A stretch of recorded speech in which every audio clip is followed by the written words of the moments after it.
Hello, friends. Amit here, coming to you from Kfar Saba, just north of Tel Aviv, with an update on the events in Israel. Um, as you can see, we have some semblance of, we have some semblance of normality here because the school and the kindergarten just behind our home have returned for just a few hours a day. We should note that as soon as the ground war begins, and we've been promised it will begin, all of that will disappear again and people will stay at home. Generally speaking, we here at the home front are okay. We don't really talk to our kids about much of what's going on. When we tried, the reaction was so bad that we decided to shelter them. But elsewhere, these conversations are being talked about, and the stories which we'll get into in a few minutes are never ending and gruesome. But most adults that I know, if you want to gauge what's going on here, most adults that I know are experiencing some form of trauma or post-trauma, and we're actually discussing here people who are in the second, third, and fourth circle to people who actually have been hurt, or their families members hurt or killed or taken hostage. So if people here report not sleeping at night, waking up, crying, all sorts of things of that nature, you can only imagine what people who have actually had gone through these horrible events, October 7th, are feeling, seeing, and all that. Important to say, there are over 60,000 Israelis displaced, living in hotels or youth hostels or with relatives. Some of these, many of these, have nowhere to go to when the war, so to speak, is over.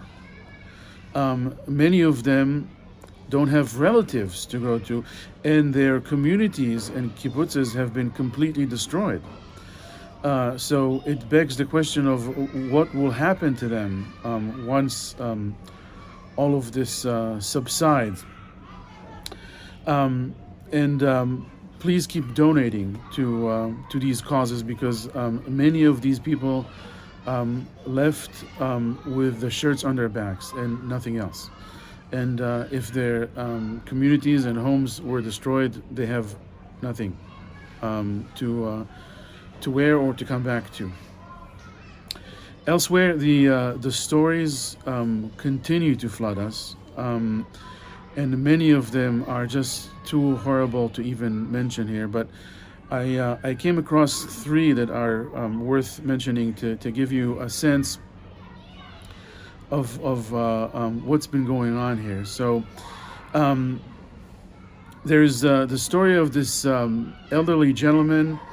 You'll see his picture here shortly, who on the day of the attacks left the safe room that his family was in and sat on the sofa in his living room to wait for the butchers to come and butcher him, because he figured if they find him in the living room, they won't look anywhere else. And he was correct on all of his assumptions.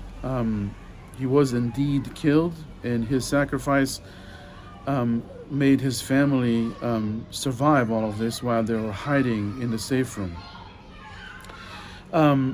Yesterday we found out that the people examining the bodies of those murdered on October 7th came across a human body so mangled that they couldn't really recognize it as a body. Yes, it was deformed, but the shape of it didn't resemble a human body. And after further examination, they found out that this is a father and his toddler son hugging one another, burned together. Okay? And then finally, we all were asked to come out to our balconies yesterday in the evening to sing happy birthday to a 9-year-old boy who celebrated his birthday yesterday, only he is being held as a hostage by Hamas. Another heart-wrenching story.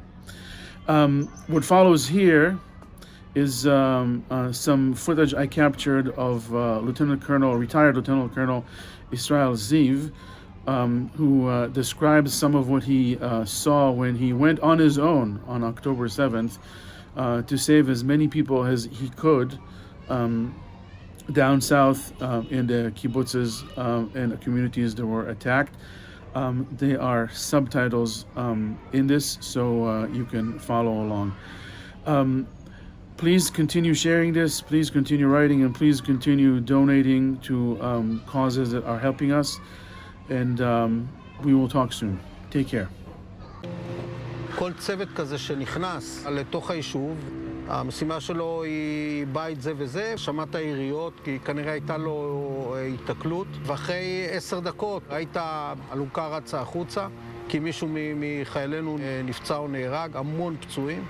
כמה דקות אחרי כן הייתה מגיעה המשפחה, שזה אימא יחפה עם מעט בגדים עליה, בדרך כלל עם 2 ילדים ועוד ילד שאוחז בה, לפעמים אבא, לפעמים לא. הילדים בהלם מוחלט, הם לא בוכים, משותקים, בלי דמעה. אבל זה מראות שאני, כל השירות הצבאי שלי, קיוויתי לא לראות. זה בכלל הסיבה למה נשארתי בצבא. אני בן להורים ניצולי שואה. לא חלמתי על קריירה צבאית, היו לי תוכניות אחרות. אבל תמיד נשארתי בגלל גודל האחריות, לראות מראה כזה, שבעצם נכשלנו כמערכת, לא הצלחנו להגן על בבתים שלהם. בסביבות בין 4:30 ל-5:30, אני לוקח את האקדח וטס למסיבה. מהירות שאפילו מחמונת לא יודעת לעלות עליה. החתירה שלי הייתה להגיע לאזור של הילדים האלה, לנסות להציל חלק מהילדים. כאן זיהיתי רכב ריק. דווקא הוא לא היה פגוע ולא היו גופות בפנים, והנחתי שיכול להיות שיש פה ילדים שברחו מהרכב, מהפחד. והתחלתי לצעוק בעברית, שזה צה"ל ואתם יכולים לצאת. פה היו 2 ילדים האלה, הם שכבו פה בין הזה, כיסו את עצמם עם ענפים, והם יצאו מבועלים לחלוטין, הוצאנו אותם שם לצומת, ואז עם ליווי שלחנו אותם, והיו כאלה עוד כמה. מהמעטים ששרדו. ואני יורד לפה, ופה כל זה היה ים של מכוניות. ים של מכוניות, ומתוך המכוניות האלה ולידם שכבו